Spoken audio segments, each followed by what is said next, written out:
అందరికీ praise the lord. నేను ఇవాళ చెప్పాలనుకున్న అంశం వచ్చేసి సహవాసం అంటే ఏంటి, దేవునిలో సహవాసం కలిగి మనం ఎలా ఉండాలనే విషయాన్ని నేను మీ అందరికీ తెలియజేయాలని ఆశపడతా ఉన్నాను. సహవాసం అంటే దేవునితో మనం సన్నిహితంగా, అంటే దేవునికి దగ్గరగా మనం ఉండేదాన్ని సహవాసం అంటాం.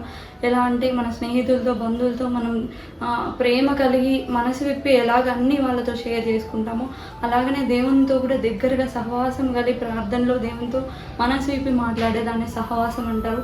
అండ్ ఇంకా సహవాసంలో ఉండడం అంటే ఇట్స్ ఏ కంటిన్యూస్ ప్రాసెస్ అనమాట. అంటే కంటిన్యూస్గా దేవునితో రిలేషన్షిప్లో, అంటే అది ఒక్క రోజుతో కాదు, దినదినము అదొక చర్యలాగా మనం దేవునితో సహవాసం కలిగి ఉండడం వల్ల ఆ సహవాసం అనేది బిల్డ్ అవుతుంది.